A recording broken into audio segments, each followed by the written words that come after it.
हे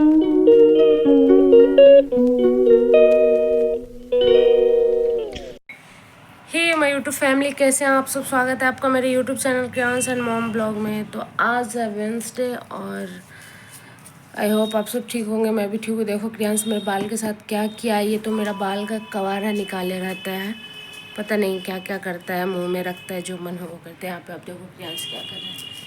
क्रियांश, राधिका दीदी चली गई, देखो पापा लेके जा रहे हैं राधिका दीदी को। तो ये अपना यहाँ पे दीदी को देख रहा है। गिरू हो जाएगा ना, तो गिरू हो जाएगा। है करो मम्मा के ब्लॉग में, है करो ना, है कर दो।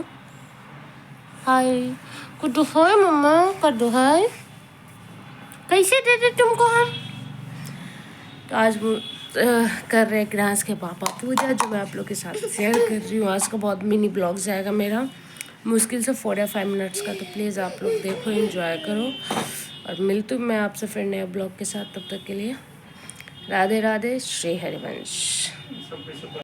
तो यहाँ पे कर रहे हैं क्रियांश के पापा पूजा। ये भगवान जी को नहलाए धुलाए, फिर उसके बाद यहाँ पे कपड़ा पहना रहे हैं। उनको नहीं आता तो पूछ रहे थे कैसे पहनाती, क्योंकि मैं खुद करती थी या फिर भगवान जी को सोई छोड़ देती थी। लेकिन जब मैं महाराज जी के सुने कि घर में श्री जी हैं तो उनको वैसे नहीं छोड़ना चाहिए और उनको नित्य सेवा होना चाहिए। घर में कोई सदस्य हो तो सदस्य में तो क्रियांश के पापा से ही करवा सकती हूँ।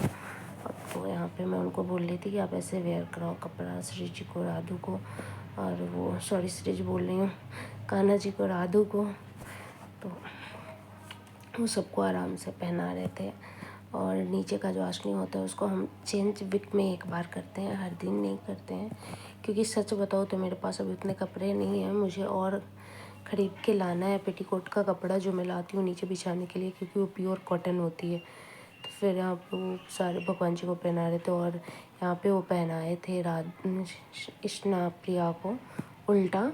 तो वो फिर इष्णा प्रिया को सही से चेंज कर रहे थे कपड़ा, और फिर यहाँ पे इष्णा को भी उल्टा पहना दिए थे। तो भी मैं उनको बोली कि उल्टा नहीं, सीधा ऐसे पहनाते तो दोनों तरफ से, लेकिन मेरे पास स्मॉल वाली सेफ्टी पिन नहीं थी। तो मैं उनको बोली कि मैं आप सीधा पहना दो, कोई बात नहीं है। तो फिर यहाँ पे वो कपड़ा पहना करके और सबको आसन लगा करके बैठा के तो पूछते हैं कि क्या कैसे खिलाना पिलाना है वो बता दो। तो फिर मैं बोलती हूँ पहले तिलक लगाने के लिए। तो आप देखो, एंजॉय करो। देखो आप ये कितने आराम से, क्योंकि ये कभी ये उतने अच्छे से पूजा किए नहीं कभी से, यानी कि वो श्री जी लोग की सेवा नहीं कर पाए। क्योंकि जब मैं प्रेग्नेंट थी फिर भी मैं ही करती थी, और थोड़ा कभी 3-4 दिन कर देते थे तो ठीक था, नहला धुला देते थे। या फिर समझो 10 दिन किए होंगे पूरे 9th मंथ में।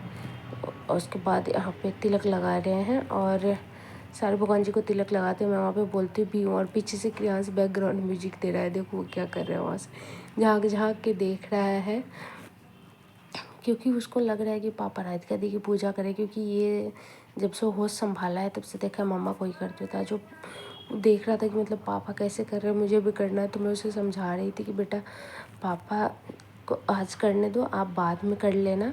तो वो हंस रहा था। मैं बोली कि आप ही की रात दीदी है ना, कर लेना। पता नहीं श्री जी आ रही है तो क्या करता है, कैसा रिएक्ट करता है। फिर यहाँ पे चंदन लगाने के बाद मैं बोली थोड़ा सा इत्र छिड़क दो। तो पता चला इत्र ख़त्म है। तो बोले गंगा जल ला लेना। तो वो सब करने के बाद यहाँ पे प्रसाद रख रहे थे, क्योंकि सुबह नाश्ते में मैं नहा के नहीं बनाई थी, इसलिए मैं और मेरी श्री जी लेट स्नान कर रही थी, यानी कि 9:15 के आसपास। उस टाइम पे तो मेरे श्री जी का नाश्ता हो जाता है। और यहाँ पे मैं सबको बता रही थी उनको कि यहाँ पे ये है, यहाँ पे, क्योंकि मैं इसी में सारा सामान रखती हूँ। तो इसलिए मैं ड्राई फ्रूट रखती हूँ कि जब भी मेरी तबीयत ठीक नहीं हो या फिर जब नहीं कर पाऊँ तो ड्राई फ्रूट से भोग लगा दूँ। क्योंकि वो भगवान भी है और वो लाला लाली के रूप में मैं उनको मानती भी हूँ। तो जिसको आप घर में रखोगे उसकी तो सब कुछ करना ही पड़ता है। तो यहाँ पे मैं क्रियांश को भी समझा रही थी कि मत करो। वो देख रहा था जाके जाके कि क्या करे। फिर तो सब प्रसाद लगाने के बाद फिर यहाँ पे जोत जलाएं, अगरबत्ती वगैरह जलाएं, पूजा वगैरह कर लिए। फिर मैं उनको बोली कि ठीक है आप अच्छे से पूजा कर लो और भगवान जी को बोल दो मेरी तबीयत ठीक हो जाएगी तो मैं करूँगी। जैसे महाराज जी तो बोलते हैं 3 दिन बाद करने के लिए, तो मैं भी 3 दिन बाद करूँगी, यानी कि कल या परसों अच्छे से पूजा वूजा करूँगी। तो थोड़ा सा मन शांत भी रहता है, अच्छा भी लगता है। जब मैं पूजा नहीं करूँ तो आपको बहुत रोने का मन करता है, तबीयत ठीक जैसा नहीं लगता है, कुछ नहीं। वैसे तो यहाँ पे बोल रहे थे क्या आरती करो, हम बोले कि मुझे तो बुक पढ़ना नहीं है,